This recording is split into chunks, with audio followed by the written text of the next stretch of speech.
Andy Hauser, good to see you, buddy. Too, man. I did not know you were a golfer. Yeah. Damn. I know because you were in the hat, Yeah. which is Old Hickory. I didn't.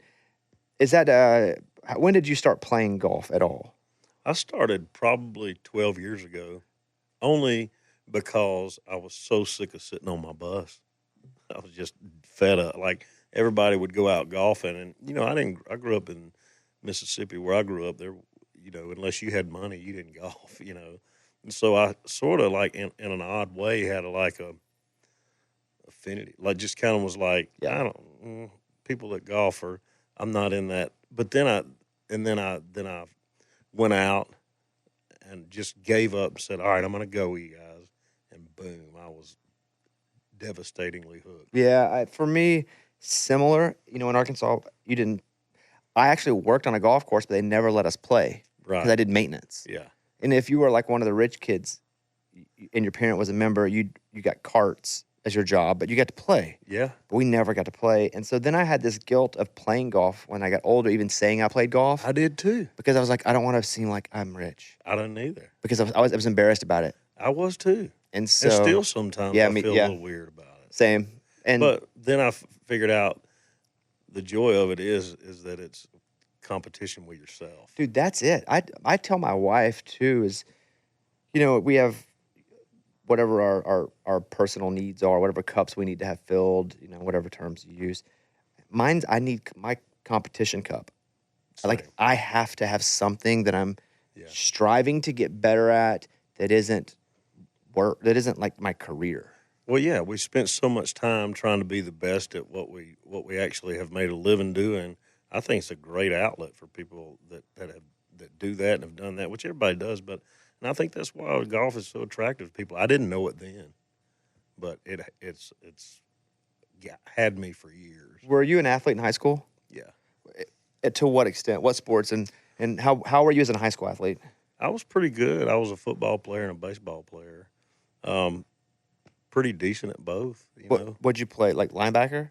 No, I was through like the ninth grade, I was a quarterback because I was a little skinny, and then I just sprouted. Like when I got my driver's license, I was 5'4", 135 pounds. At 16, you were 5'4"? 15. We got our license at 15 back then. Got it. Back then, you're acting like it was the 1800s. We're the same age, I think. Probably. Yeah. So, okay, go ahead. But did y'all have to wait till 16 then? We could get a hardship at 14. Yeah. And you could get a permit at 14. That's what we did. That turned into a license. A month of permit. And then, Yeah. And I think Arkansas and Mississippi were a little bit alike because we both were broke and hopeless. Yeah. So they were just like, give the kids a license. Let them do something. Yes. Get them out of here. Yeah. So you're 5'5" at 15. I was 5'4", 135 pounds. That's wild. Because Yeah. you're a tall dude now. What are you, 6'? 6'1". Yeah. No. And so, I would have put you like a safety or linebacker.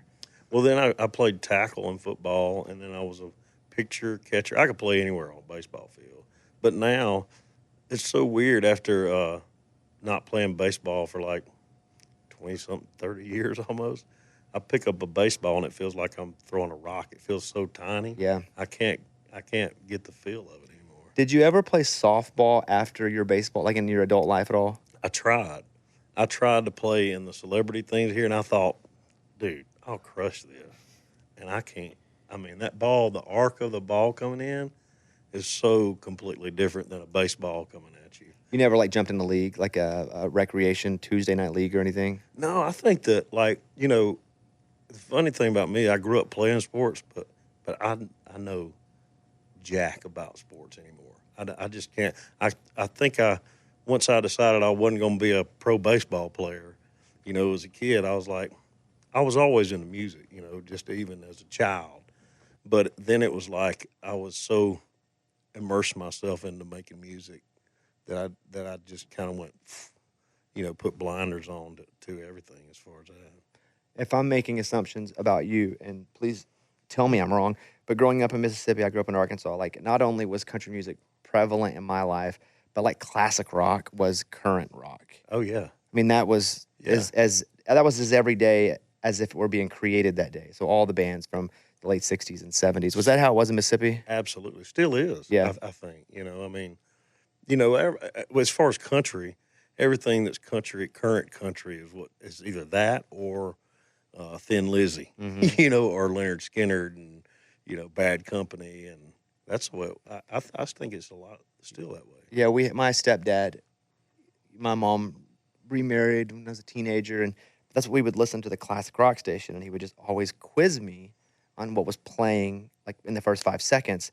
And so I never had a dad, so I thought it was kind of cool that Same. somebody cared. Yeah, And so I would just study songs so I could impress him. yeah.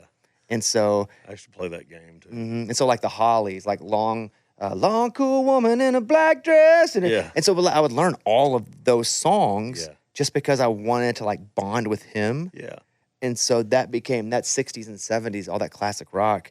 And even later, early 80s yeah. became what bonded us because I was trying to like apply that tape, that double-sided sticky tape to us. Yeah, And so that to me is my classic rock relationship. You that's say good. You had the well, it's so funny. Like my mom, see my mom and dad divorced when I was like 6, and then he moved to the coast, which is like 150 miles from us, and I barely saw him. South.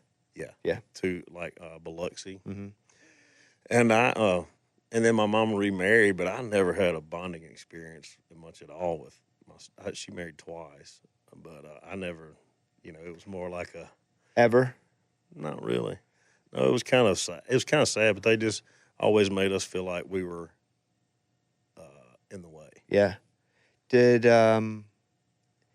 you do you have a relationship with them now? Either one of them? They're both dead. They are. So you have a relationship of just remembering them. No, that's Yeah. about it. My stepdad and I, he's my mom died, and my girl, pretty much everybody that raised me died except my stepdad, who was in just like the teenage years of my life. Yeah, But I'm closer to him than I am anybody else yeah, that I'm related to. I got very fortunate in that he didn't hop in and think he had to be my dad, yeah, but he definitely did make it a point that he's not my dad, yeah. and that was a big factor for me. That's pretty strong. What was your mom like? My mom, she's it's so funny. She's been very, very full circle. She's had she's had a lot of issues over the years, and things that we've all had to fight with her to overcome. And so my stepfather died 3 years ago. And he was probably he was almost 20 years older than her, and she spent a lot of years last years taking care of him, and then she reconnected recently over the last 2 years with a high school boyfriend, and they just got married, and he's a Baptist preacher. Facebook, bro. Yeah, I'm just assuming. crazy. Yeah, just So they and it's like she'd gone through a lot like what's like addiction stuff. yeah. That's what my mom. That's what she died of. Well, my mama, I don't know how much I should share about all that, but my mom got very close, Yeah. and decided one day after almost being done, Yeah. that she would want to live, and She hit bottom. You got to hit bottom to try to climb up. man, she did. I'm so happy what God's done in her life, and she's like now this lady that I grew up with that was, because so many years after her and my dad split up when it was just me and her and my sister. A lot of those years I remember her being such a go getter, like having to take care of her babies and stuff like that. And she Yeah. did. She did the best she could, and then it got these years where she was just an unhappy person, and but no love lost. But it was just a tough time for everybody. But I'm very, very proud of her. I'm grateful. My dad died when I was 21 as well. Your biological father. Yeah. I'm grateful for you that your mom hit rock bottom and got out, because I just have dealing with addiction in many ways through my life. Yeah. My mom had to hit rock bottom, but she didn't live. Yeah. But she had to hit rock bottom. Yeah. Like, yet you have to hit that point where you're going, okay, this is not good. I got to change. So that's like, I love that for you guys. Well, I hate that didn't work out for you. Yeah, me too. And that part sucks. But, for some people, and my mom went to rehab and did, I've talked about it a lot. But I've learned a lot from it. And I know that I would struggle with that. I've never had a drink of alcohol. Yeah. Because I would love it. God dang. Well, see, yeah, and one thing I did learn from and I'll drink, but Can and you? I've had, oh yeah, Without like yeah. drinking a whole lot? No, I'm one of those people that can pull the plug, like because I Wow. saw him killed my dad.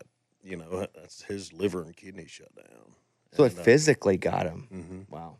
and so I'm almost, I can easily hillbilly slip on.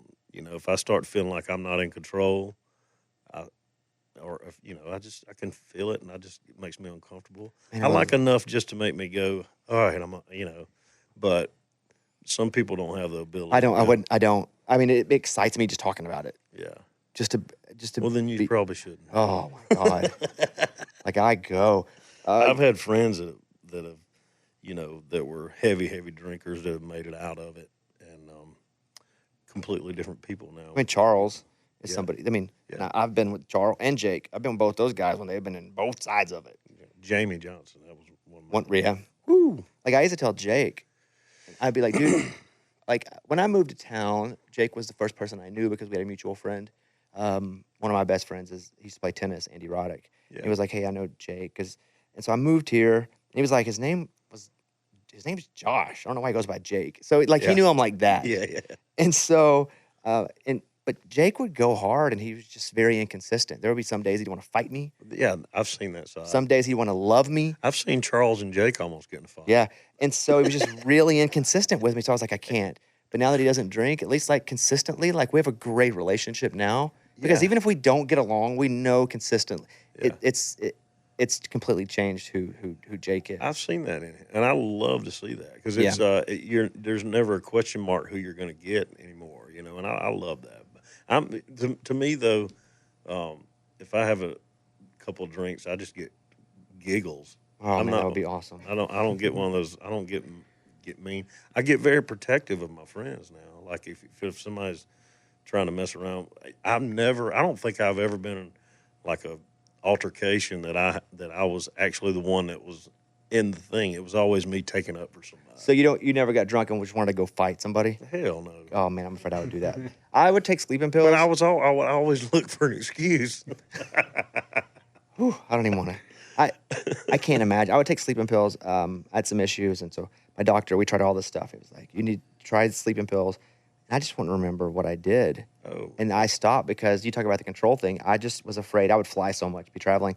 Yeah. I told my friends, I'm afraid I'd be waking up in handcuffs, arrested because I was like pooping or whacking off in the airplane in front of everybody and not remember it. And not have any clue. Yeah. But I've seen that happen. But that sounds fun too. Especially. Well, just try it. That's the problem. If I do, I'm going to go No, as just hard as I try it. can. Just try it without it and see if it's fun. Well, no, I don't want to do it without it. You have brothers and sisters? I have two. I have a half sister, younger, and an older sister. Did you live with them growing up? Mm-hmm. Were you close to them? Yeah, especially my older sister. My half sister is 13 years younger than I am, and we're still all very close. Yeah. But They yeah. still in Mississippi? Yeah. Do you still have like Mississippi pride to you? Like when I don't know what part it is but like do you root for it to do good things? Absolutely. Yeah, we're. I mean, I think there's always a lot of, even as undignified as the way I grew up, probably you too. There's still a lot of. There's still so much of who we became that comes from that, and the climb, the struggle to not necessarily get out, but just to sometimes it was the only way to make something myself was to to go, and but there's still a lot of pride, and there's there's a lot of amazing people from where we're from, and that taught us so much. There's like, and the one thing I'll say, there was a lot of, even without having a dad around, there was all these other dads that stepped up. Same for me. Never was a stepdad, but I had like 10 dads. Yeah. So that was incredible. That's one of the things that I always like try to strive to. If I see that in a kid, like I just lost one of my buddies here in April, and try to step up for his kids, and like somebody, as much as I can, try to help fill that role, because people did that for me. It's funny you bring that up. It's such a big part of my life. My youth director at church, Same. high school football coach. Same. I Like still talk to him twice a week. Really? Yeah, That's awesome. Coach Martin. Yeah. Like, would step in and do things that they just didn't have to do, Right. but They're men. yeah, it was kind of an innate part of them Yeah. where they were like, I should and I will, and I can appreciate that so much even I do now, too. more now than ever actually. I do too. Well, how did that affect you as a dad now? I think that they were the only examples I knew of what a dad was supposed to be. And and it's still like I still like struggle with, am I doing the right thing? I don't, it's just, but to see people like that, that raised good kids, and and a lot of those kids, I was being raised with them, with their dads, but it definitely impacted me. It made me, I don't know, it made me want to just, it was a role model. It made me strive to be what they are. And so, had they not stepped up, there's no telling what kind of piece of crap I'd be. Well, I think too, for me, it showed me consistency Yeah, because I didn't have much consistency. I had none. Yeah, just to see consistency. Consistently shitty. Yes. For me. But even, yeah, just to see it though, even if it wasn't in my circle, but to see that it was kind of reachable. Mm-hmm. What wasn't really reachable for me was, well, this, honestly. Yeah. But like leaving because nobody left. How, Right. what is your leaving story? Yeah, that's a funny one. I think well, leaving story. One of my dads, um, he is a radio person in Mississippi, and he was on the air for 30 something years. Still does occasionally. His name's Ken Rainey, but he and his family, he is like one of my dads.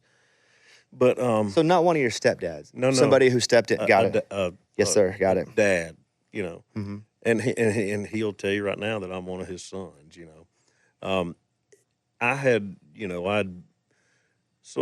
got out of high school, started playing bars and stuff like that, and I played around through Mississippi, Louisiana, Alabama, all that stuff for probably 10 years. I had this band called 10 Pound Biscuit, and so Ken was on the radio there, and he and I struck a friendship when I was in high school, and he just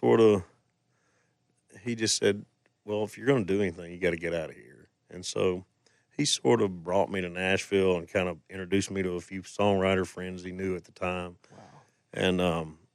And sort of just kind of like put me on my way. I had like $1,500 in my pocket, and he gave me a old, like a 1991 Mercury Cougar, because I didn't have a car. He gave you a car? Yeah. God.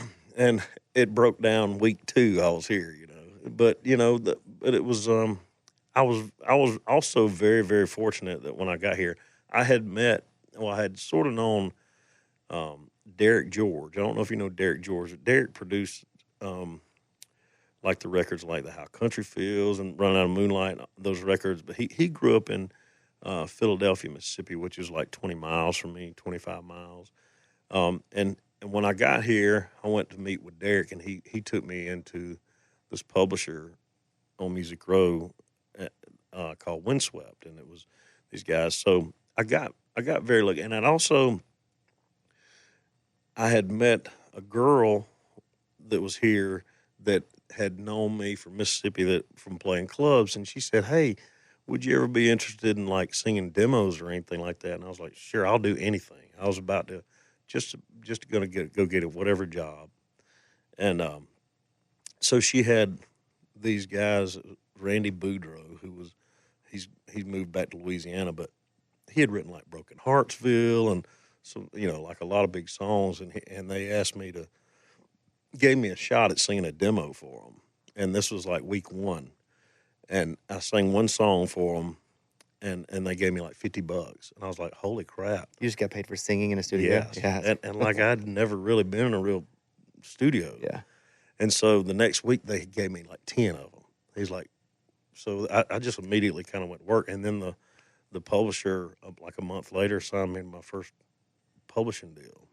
So I was really lucky. I mean, I had spent a lot of time. You spent a lot of time touring and doing 10-pound Before. biscuits. So it's not like you were 17 and moved to town and, No, I was 26 when I moved here. Really? That's like a grandpa. I know. I mean, considering when people move here. And I'm 48 now. So it's crazy how it's flown by. What was 10-Pound Biscuit about? It was more like, I mean, we played a lot of country, but it was also like we would take like old Robert Johnson songs and speed them up and play them like we called it Mississippi rock and roll too. So Which, old blues songs that kind of yeah, make them a bit contemporary sounding? yeah. There was Whenever, a lot of that stuff going on at that time. You know, like North Mississippi All Stars and Mhm. that kind of stuff. Do you think about those days when it was a struggle as also being freaking awesome now? It's so awesome. It is awesome. I mean, every time I think, damn, things are not going my way, it doesn't take me but just a minute to think back and go, this is pretty badass. Yep, it is. And I still have a real appreciation for, like, when I was 21, 20 broke, but I Mhm. bought a PlayStation 2, and I was, I had no, but I never had money, so it wasn't that I was in this whole world of not having money. I lived there, so it wasn't that big of a deal. Yeah, I'm not scared of being Right. broke. So the struggle was just surviving and having to pay all my own bills and stuff, but I would go home, but every dream was still in front of me. Yeah. And that was awesome. Yeah. Do you still have that sense about you that there's still things like, Oh, for me, yeah. it's a constant. Yeah. It's But does that get in your way? Is that ever unhealthy for you? never. Really? For me, it is. Is it? Yeah. Maybe Too- it is for me. You're going to make me analyze my stuff. Well, I ain't trying to put you in a bad place, but yeah, I mean, I do. I'm still like, there's still so. Why am I not here? There is. Yes, I start to No, get in trouble a well- little bit. Well, you're kind of at the top of what you do. And I would say the same thing about you. I would not. Okay, right. That's I'm exactly. not even going to the awards. You know what I'm saying? But that's what I would say about me. Like, I am Yeah. not. Yeah. And so it's just funny how the perception Yeah. when we're 10,000 feet up looking at the forest is different than if we're sitting in the woods. Like, I at times feel like a massive failure. Like, most of the do time. too. Most of the time. Well, I have to say that there are those times that, it's just like all I can do is like create something that means something to me at the time and hope that it means something to someone else. I can't go into creating just to think I'm going to go make some money, that or to be famous. I just, I think I went through a little phase of that and it didn't make me happy. Same. I was just like, nope. Yeah. So, definitely, wouldn't say that I'm happy with. I'm very happy with what I achieved so far, but I always got to keep going. Challenge just like golf, competing with myself. Mm-hmm. What do you enjoy doing? That's just a very open, vague question. Take golf out and take playing music out. What do you enjoy doing? Where do you enjoy going? I asked. I was in my therapist's office yesterday. But their mental health, big deal for me because I never even knew it was a real thing until I realized mine wasn't good. Yeah. Kind of one of those things. And then he's like, "Where do you go? Like when you want to relax, what do you?" And I'm like, "I have no idea. Yeah. What is it for you?" So, okay, about 15 years ago, I went on a trip with my songwriter buddy Rob Hatch, to Bahamas, where we're going, and for me it was the craziest thing because I'd never seen anything like this, didn't know anything like this existed, but I went with he and his family to the Bahamas, and I saw the water there, and it was the most beautiful thing I'd ever seen. Just the color, and being able to get on a boat and go sort of like lake life, but looking at an island over here and getting on a boat and just go do it. So I do that a lot, and I it's so funny because I had no idea about boats. I grew up in the middle of the state. There's no water there. Yeah.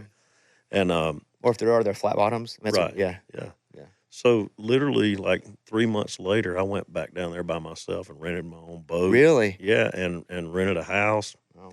And I started now, and I screwed up so many of those people's boats, just hitting rocks and stuff like that, But I eventually learned the water down there, and so that's like literally, when I get off the plane there and get on a boat and throw my bags on the boat, I go, and it's just kind of like everything kind of just it's a weird baptism in a way. It's like washes me clean. I don't have to think about anything else. My phones go off. Don't have any service until I get to the house with Wi-Fi, and then.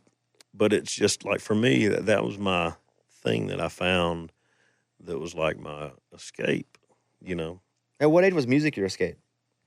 Oh God, Well, like what as a kid, a and it could even be child. listening, like finding music to listen to before you played it. Like when did you kind of love music? Well, because my dad was a musician, he would, he would every night, never failed. Even, he would sit on the side of my bed and play songs, and I'd sing with him as a little boy. So that was, I can't remember not having that until he was gone. What kind of songs? He would play like anything, like he'd play like Jimmy Buffett songs or Dan Fogelberg, and he was really into singer songwriter music, and you know, but he would he'd play country stuff too, but it was more singer songwriter stuff than probably like George Jones. He would. What was his dream as a musician or an artist, or did he have one? I think so, yeah.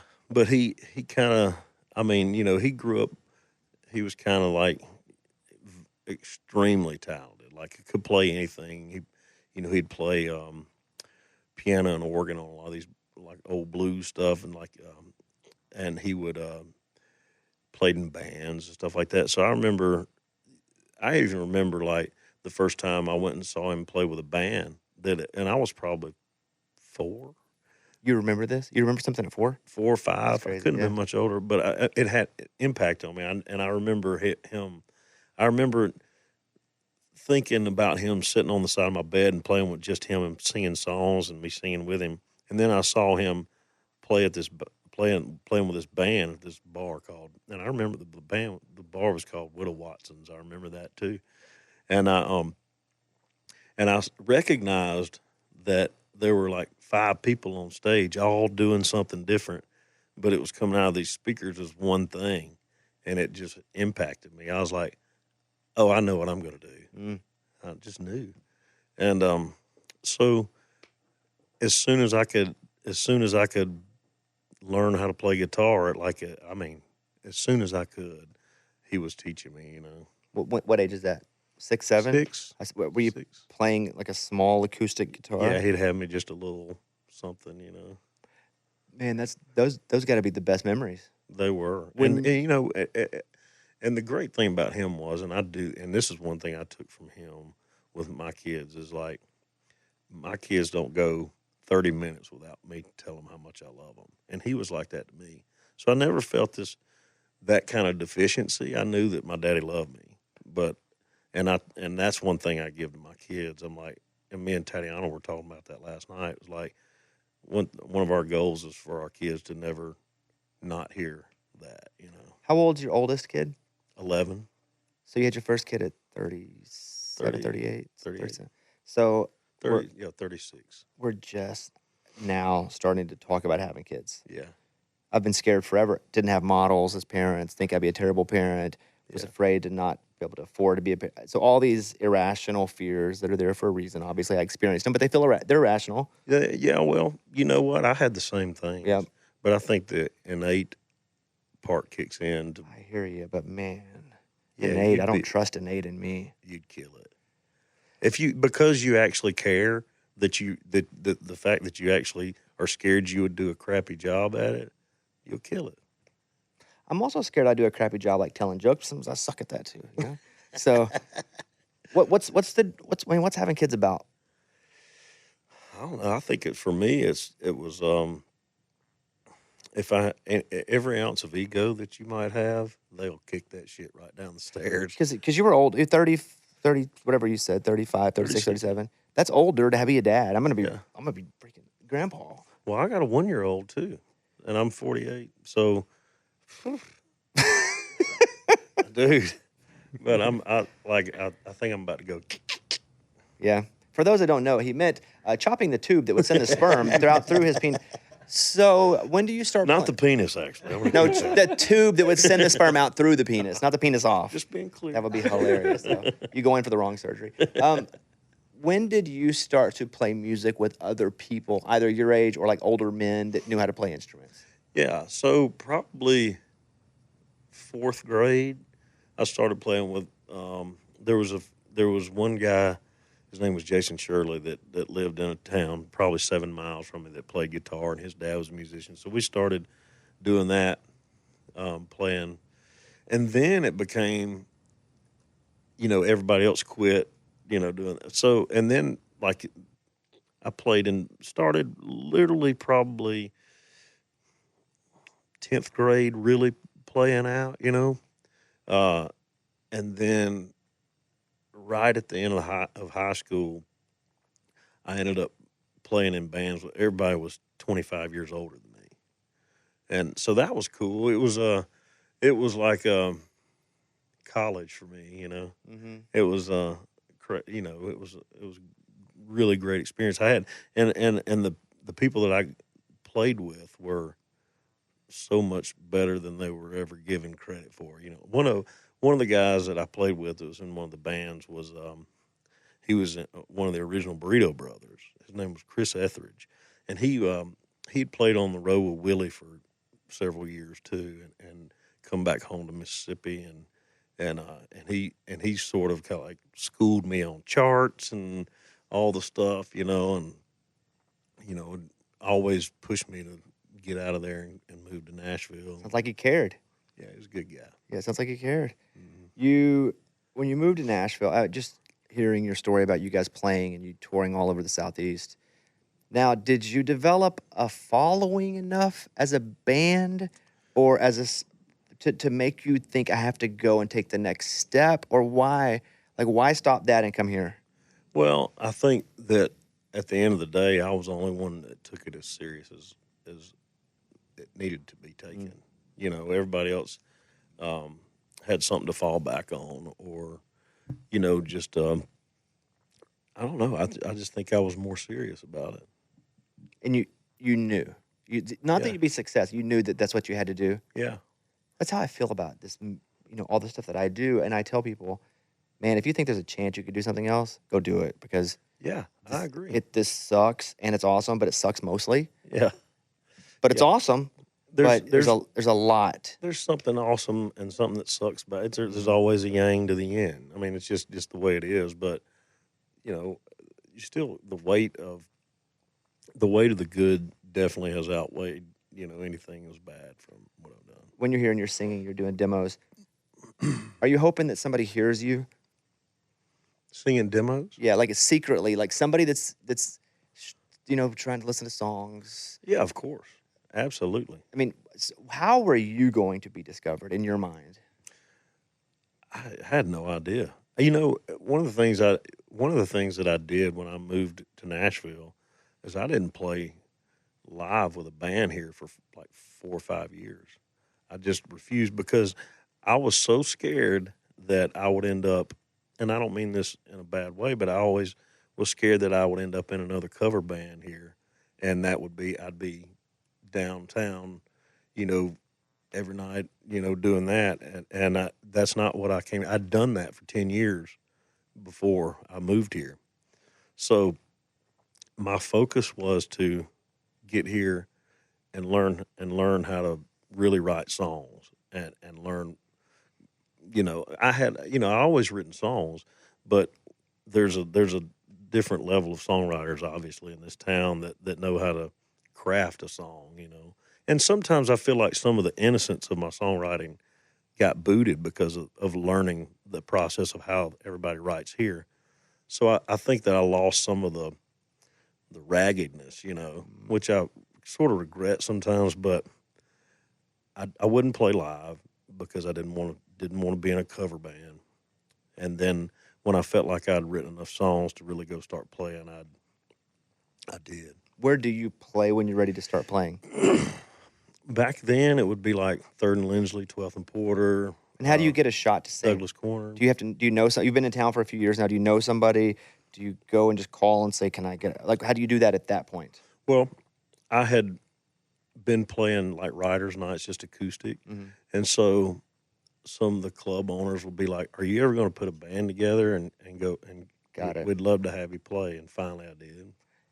When you would play these writers' nights, these rounds, would people react to you singing in a way that would make you think, "I crave this, and obviously I'm good at it"?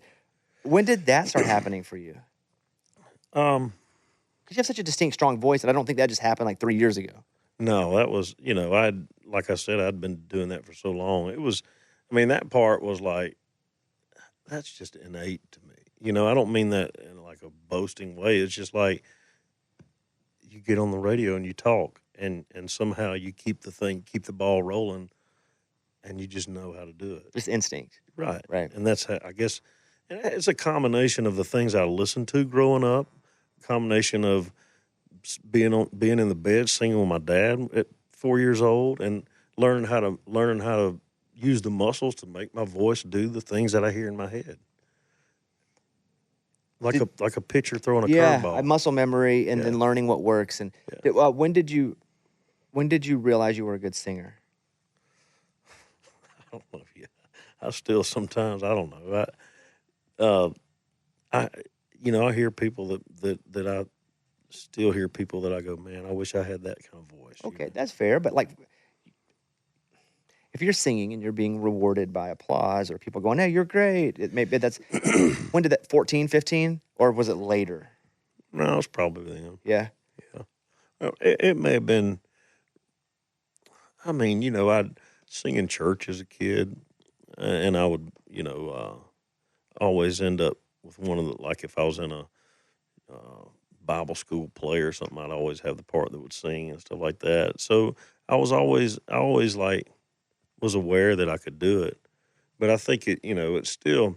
I mean, I go back and listen to old work tapes and things like that, and I hear how the times, how my voice has changed and how my style has changed, and I don't know if I'm where I'm supposed to be as a singer even now, because every one of those stages I thought I was, but I also realized listening back that stylistically and the the tone of my voice has changed, and those, I guess that just happens as you get older, but I don't know. I always kind of knew I could sing.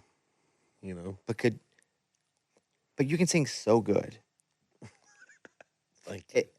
And I'm not just tickling your weasels right now, but it's like, I'm about to go get them clipped. Remember? yeah, I hear you. So you moved to Nashville, and I think I would just be a bit intimidated, regardless of how good I was, because again, you could be the best, but there are other people that sing different and sing great. I'm telling you, this town's full of it. And but here you are singing demos, and people are paying you. That's got to give you confidence. If you're like, Oh, wow, it was amazing. It was like I was so thankful. It was like, and some of those people that gave me that work early on are still like great friends of mine. And have really just believed in me since day one, and been just encouraging from day one. And so there's a lot of credit goes due to like Kent Blasey, a guy like that, or and some of these guys that gave me work all the time consistently, believed in me as enough of a singer to try to go pitch their songs that they worked their ass off to mhm. write to these guys, and but have always believed in me to put my stamp on their song to try to make it something that somebody would want to hear. So that there's a lot of credit that goes to those people for giving me an outlet to grow. When did you get that first opportunity, that first look, where it's like, I know you wanted to sing. Obviously, you're waiting. You didn't want to be in Yeah, a cover band. You wanted to be your own artist. yeah. When did that first serious look come from somebody? It may not even worked out, but they're like, all right, Randy, we think you're pretty good. Let's give you a look.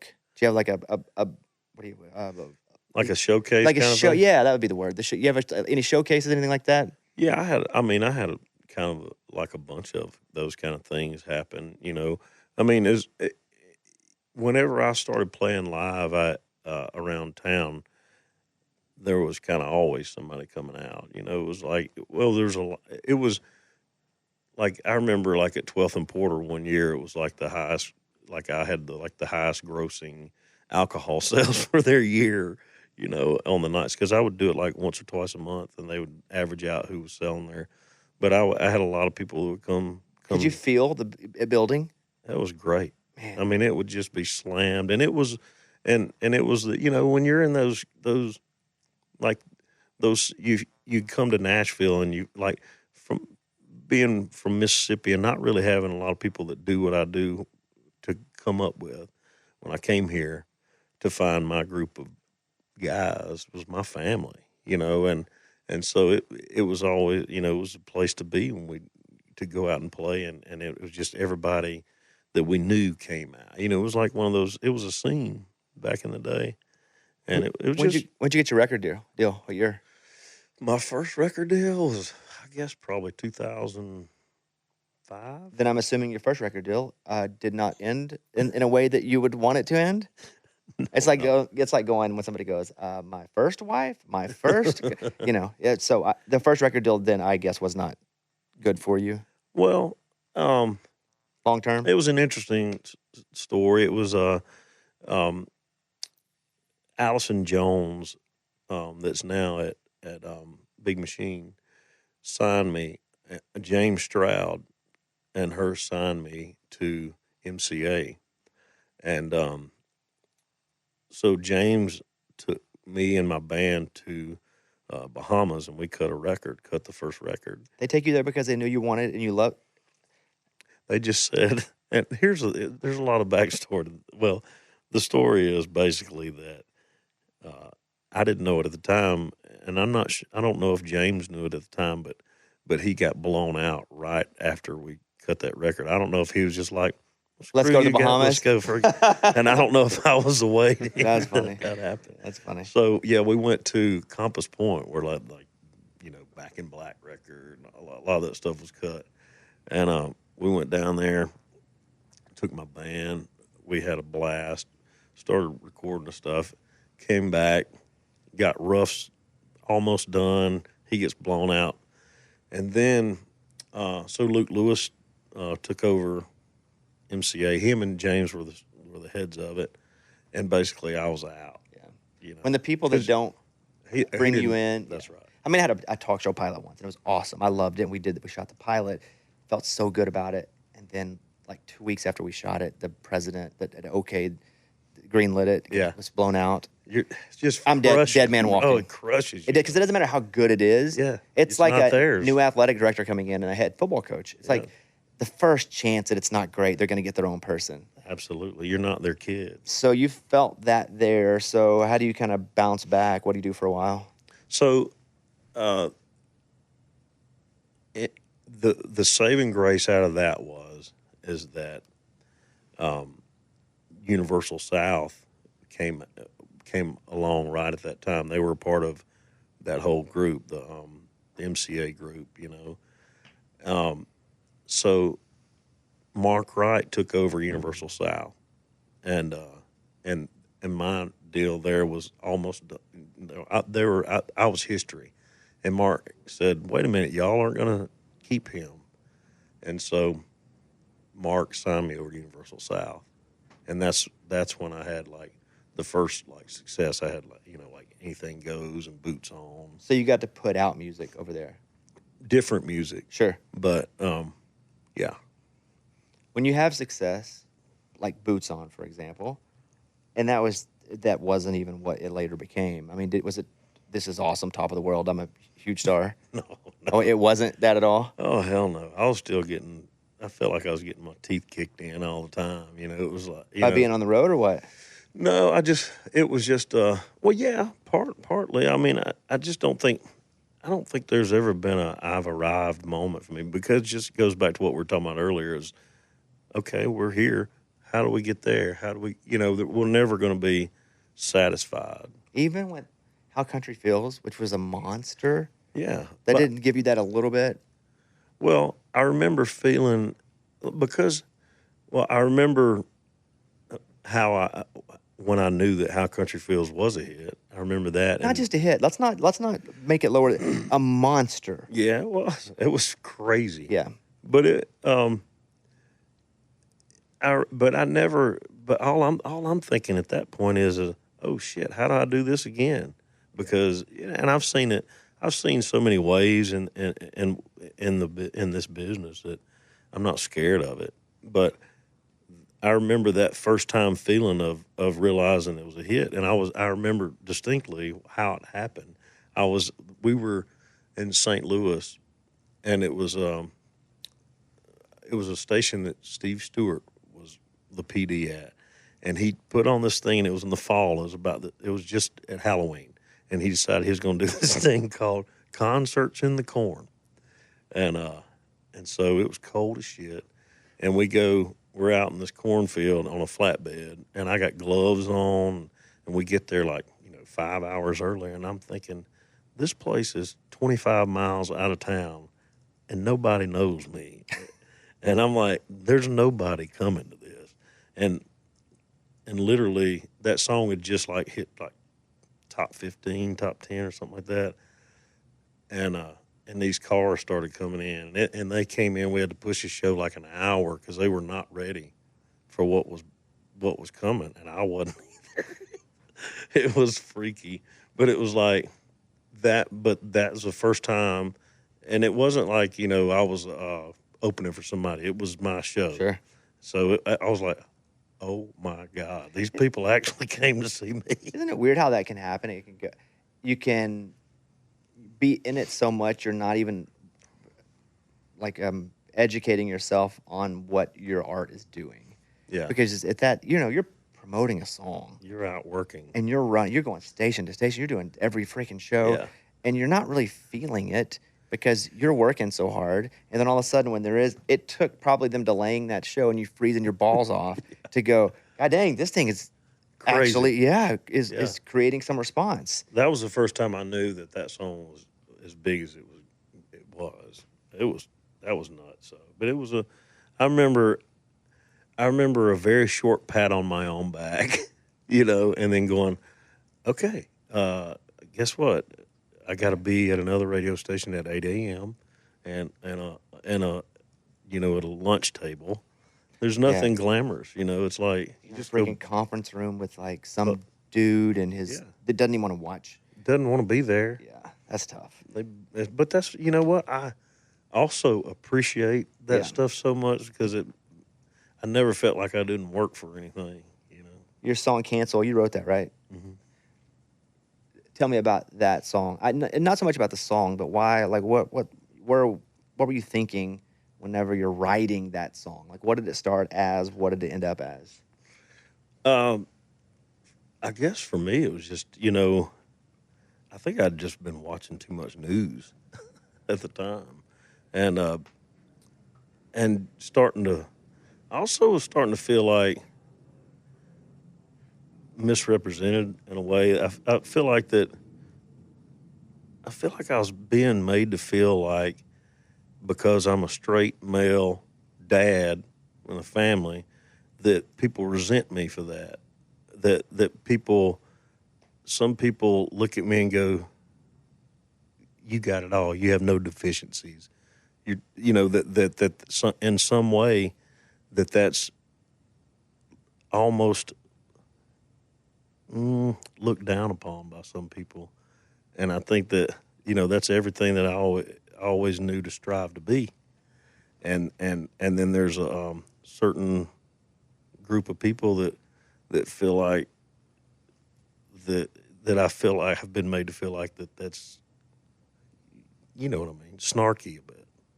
So you write the song. Was it a feeling you had? We're going to chase this song.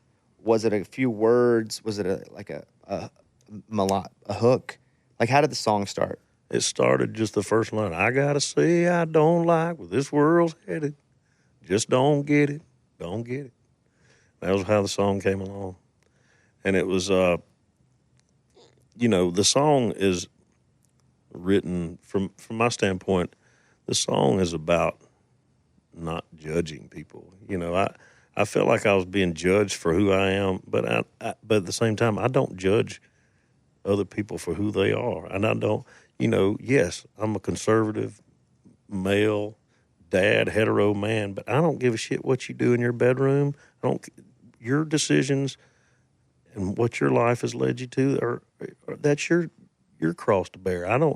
I have no play into that, and I'm not going to tell you you're right or wrong. It's just but I'm not going to be made to feel. And I know that sounds a little, but there has been times when I was made to feel that I should feel bad for what I was born, and I don't want other people to feel that way about how they live. And I think that's the difference in that you are having something, regardless of what the situations happen to you, that you're not doing to other people, so it doesn't feel like Right. this is fair.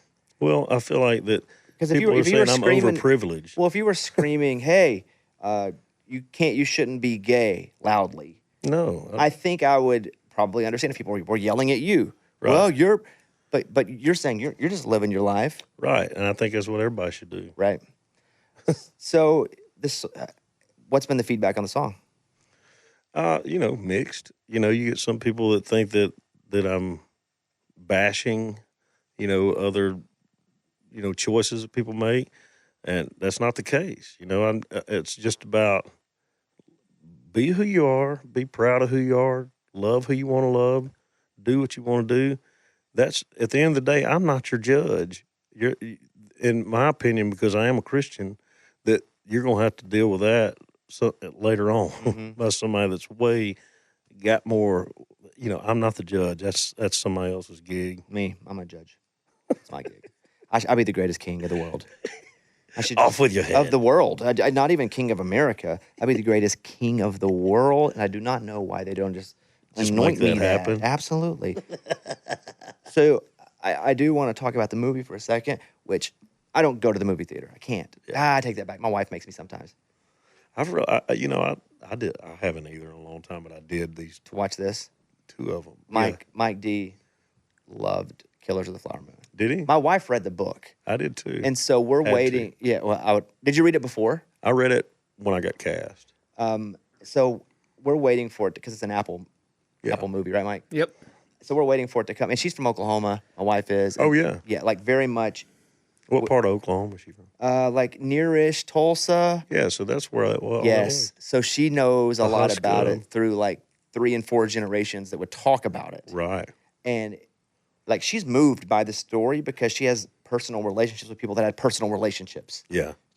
So, Mike, I'm going to let you ask the first couple questions because I know you've seen it. I know Yeah. the story, but you're way more educated on the actual movie. The scene you have is with Leonardo DiCaprio, and one of my other favorite movies he did with Scorsese was Wolf of Wall Street. Oh, yeah. And I've seen like a behind-the-scenes clip of him, like totally in the zone, like doesn't even look like he's there, and then right when the camera goes on, he instantly goes into that character. Yeah. Does he do that? Yeah. I mean, one of the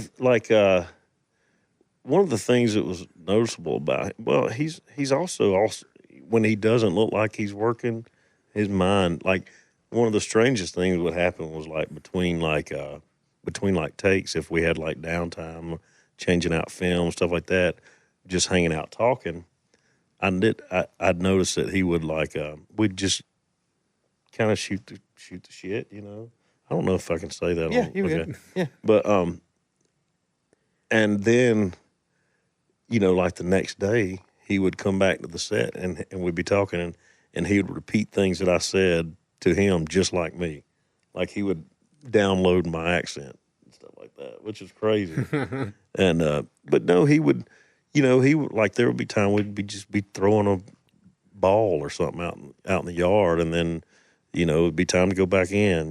Like he very normal guy, but also freaking amazing. Whenever they would yell action, how he would just freaking go at it. It was just kind of like stepping on the Grand Ole Opry and them saying, "It's your turn," and like doing what I do, you kind of have to just. One of the things that was so cool about it to me, and that I enjoyed about the whole process, is that first of all, I was scared to death. Of what? I'd never done this. I was like, I don't know what the hell I'm doing here. And but the same as even now, before I go on stage, I'm a little anxious. I'm like, these people are going to hate me, whatever. But when it came time to go to the set from the actors' where we were staged to go to the actual getting cameras, the same gear was shifted in my being that is when I'm walking to the stage to go play music. And it fed me like to go do it rather than, every fear was gone. It was just go time. Really? So I could see that in him as well. Man, that is awesome that you just weren't so self-conscious. Oh, I was, but I was able, like that blocking mechanism that happens with going to make music. It totally was the same thing. Was it like watching a different kind of artist? For example, go to a Major League Baseball game. Never been, didn't go until I was older, but I would see a real athlete. I'd be like, oh God, I thought I'd seen a real athlete until I saw a freaking real athlete. That's the way it was. Absolutely. It was like, and first of all, I'd never seen this whole process at all, and so it was strange. And I'd never really done, I'd never done it. And the first scene I shot was the scene that actually made the film. There's a lot of scenes that got cut. They should had hundreds of hours of stuff, but the first scene that I shot was the scene that actually made the film, and it was like 4 hours of like going back because they shoot it, from every angle. Everybody's in the scene has to do their thing, and I remember just being like totally like, what the hell? There's Martin Scorsese right up there, and he's coming over to me, and he's standing over my shoulder right here, and I'm sitting at this desk, it's like that bigger than that thing, but like old school, and I'm sitting there, and he's explaining what he wants out of me and talking to me, and I'm like literally in la la land. What the hell? And so we shoot my angle like, I don't know, 4 times. And Marty, he's over there in this other room where they're viewing what's going on. He comes out, all right, we got it. And I went, because I had seen a guy the day before.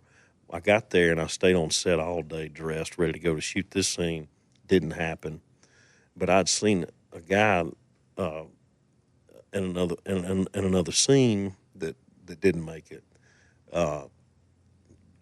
They shot this thing like, I don't know, it must have been 20-something times. Because they couldn't get it? Couldn't get it, and you could sense the air leaking out of the room, and it was wasting time and money. And so I was just like, went back to my bus out, and I was like, please, God, don't let me be that guy. And I studied. Well, so then he comes up and he goes, Marty comes out, okay, Randy, we got it. And I was like, we do? And he's like, yeah, we got it. And I was like, are you sure? He's like, yeah. And he said, what? And so Leo looks at him and says, what do you mean? You sure? I was like, I've never really done this. He said, what do you mean you never really done this? I was like, I've never done this. He said, well, you wouldn't know, I would know. What I would do, I would spiral so bad and go, well, I must have been so bad they know there's no hope. So we're just going to do it a few times because they know we might as well just move on. Yeah. So how did it feel watching yourself back? It was weird. Yeah, it was. I was in somewhere in Texas a few weeks ago, maybe Dallas or somewhere, and we went to one of those me and some of my band guys during the middle of the day went to one of those megaplex things, and it was just the gigantic screen, and actually my buddy sent me video of me watching it while we were sitting there, but it was like, it's emotional as well. It was like, I don't know, it was strange. Did you feel the need to, in any little bit of acting that I've done, I did a movie with Vanessa Hudgens once, and I played myself on Nashville, where I actually had lines later so I did some stuff, but I never to that level, but I felt like I had to fake like I belonged. Yeah. Because I so didn't feel like I did. Like, I did not feel like I was one of them, but I knew I had to be professional, and I was expected to show up and be just as good as they were. Yeah. And I wasn't going to be as good as they were, but it's show up, do your job, make sure we don't slow production down. Right. Did you have that pressure that you put on yourself? Well, I didn't feel like I had to be one of them. I think that one of the coolest things, I had done another, before I saw this, okay, that was the first one I shot. I shot another one that came out. With Dennis Quaid? Yeah. So the one that we're talking about now, I think that I was so far. One of the things I got to say is there's so many people that weren't actors in that movie, musicians, songwriters, things like that, that that I kind of felt like, and I'd heard this, that Scorsese likes to get real people in his movies just to create that atmosphere of realism, and that aren't actors, and just, I'm not an actor, but if you want somebody that talks like this to say that, I can do it. When you did The Hill with Dennis Quaid, but that's a lot of acting. Yeah, that was a bigger role, definitely a lot more to chew on. Were you excited because you'd had a taste? Yeah, and now I want to do it more because it was now I'll look. I've only seen Killers of the Flower Moon once, and I was in that for 10 seconds, but I did a lot. I did a lot of stuff in it, but that half of it didn't make it. But there was with the one with Dennis Quaid, The Hill, which I love that movie. It's it was I look at it and go, damn, because I have my own studio at home where I can sit and play the guitar parts as many times I want and do all those things, and I look at that and I'm going, damn, I want to do that again. Oh man, I could have done that so much better had I known. There's none of that opportunity to do that like that, but it did leave me wanting to. What, for me, it was just creatively to be able to explore some other thing and challenge myself was a lot of fun. Find fulfillment in it? I did. It was like, but it was also that thing of like a healthy balance of beating myself up. You know what I mean? Because it's not, I don't really, when I go out and I grab my guitar and I go play, I know what I'm doing. It was something that was almost like standing on the edge of a tall building. That's how I felt with stand-up when I really started pursuing it. I bet. Because that's exactly it. I can't imagine, oh my God. There's a performance aspect to it, which you do. And you get the timing. Sure.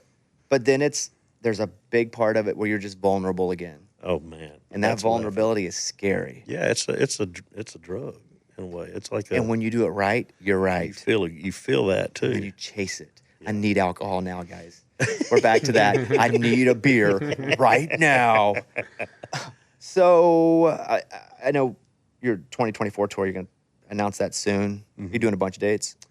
Yeah, I think I'm going to do a lot less than I did this year. I can't. My kids are like, it's just harder and harder to leave home, If this is too much, let me know. I don't know how public you are about it, but Johnny Galecki, he was with you when I saw you. Mm-hmm. I didn't even see you. You scared the crap out of me walking up to I'm in my car. We're about to leave. And you're like, Bobby, I see a dude with a beard coming at me from the left. Oh, what have I done? And then I was like, oh, God, I didn't steal anything. I swear to God. It was you. And how did you guys get to know each other? We met on Tatiana and I, when we got married, we met on our honeymoon on Eleuthera. And he was on break from shooting Big Bang. I'd never seen Big Bang, and we ended up, out back smoking cigarettes and just ended up talking and sort of figured out what each other did. And, but we just hit it off. And then it was, it was sort of like an instant friendship. And I But he wasn't living here then, was he? Was he in L.A.? No, he was in L.A. Yeah. And, we stayed in touch, and we ended up putting on a benefit for Pozo Saloon. There's a place out in Northern California that I think it's shut down now, but one of the owners had a cancer battle, and they weren't making any money out there. So we went and raised a bunch of money, and he and I put this thing on for him. And so we just became friends, and we would figure out, he would come to Nashville some and stay with us, and I'd go stay with his place and hang out. And we could kind of, it was weird because we were completely two different worlds. It was kind of like, it was strange because completely different backgrounds, completely different views in a lot of ways politically. And, but somehow have always been able to find our spot and never get mad, And that's the difference in one-on-one and human to human than pack and pack. Yeah, no, that's absolutely. Because if it almost doesn't matter. If you, let's just say you're having a situation, your car's broken down, or you're in a parking lot, somebody's going to help you. Yeah. Now, would a group of one side help a group of another side? Probably not. If it's pack mentality, Which is sad. yes. But when it comes to human, Yeah. like that stuff is secondary in life. Absolutely. We've made it a little more forward than we should. Yeah. We've let it really define us more than, I say us, just us as an American culture. Yeah. But when it comes to person, I've never had an issue with helping anybody helping me because of any sort of affiliation I have with anything. Yeah. I think sometimes we have it so good in our and today in these times that we have had to create shit to fight about. We're bored. We're just like the smart kid in school who's like gets in guess trouble what? because We're all gonna eat well. We're all gonna, you know what I mean, dude. And the other thing that I find was that that most people are, you have media outlets that want to, they make money off pulling people farther and farther these sides, and really everybody's not that far apart. It's 98% the same. Right. But the focus is on the 2 to 3% we're not. Absolutely. And they make money. Everybody, they make money by selling commercials because it's sensational. Every side. Yeah. The news is not the news. No, the it's news is an entertainment. entertainment. Right. Every part of it. And the same thing with politicians. Like they want to divide us so they can have us, and that section votes, and you just build your section up bigger. Yeah. It's wild. Yeah. But okay, look, let's end. The song is cancel. The Dennis Quaid The song's movie. canceled. Yeah, the Dennis Quaid movie, The Hill, which you do more acting, which, I think now people are like, Randy's in Killers of the Flower Moon, and you are, but there's definitely more of you Yeah. as Well, it's, a seasoned actor in The Hill. Well, there's, to even get a part in the Scorsese film was like freaking Crazy. great. I was like, even watching, I was like, I'm almost in there. But like, and then I have friends that are actors that are like, dude, we've been trying to get in a Scorsese film for 25 years. Yeah, it's awesome. So that was cool. You playing golf this week? I am. Yeah. Hopefully. I definitely am next week. Why definitely next week?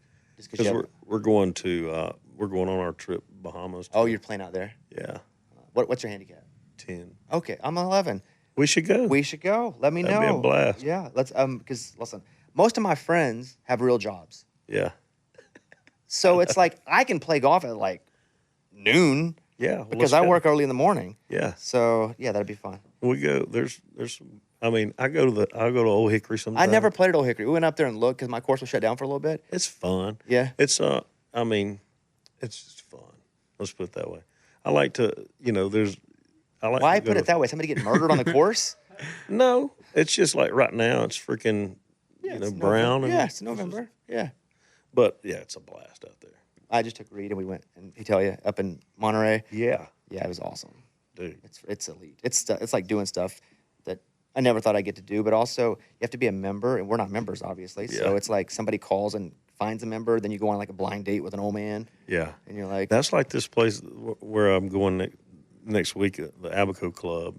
Freaking heaven on earth. It's kind of down in the same area as the other one, and it's just like I can't. It's like Ron White when he's talking about he's rolling that place, and he's like, nobody's stopping me. you guys follow Randy at Randy Hauser on Instagram and Twitter. Same thing at Randy Hauser, and then randyhauser.com. We'll be waiting for the tour announcement, and the song is cancel. And we love talking with you. We just spent an hour with each other. Yeah, I could do another hour pretty easily. So let's do it. Okay, so next up. Now, Randy, good to talk to you, buddy. You too. Thanks, Bob.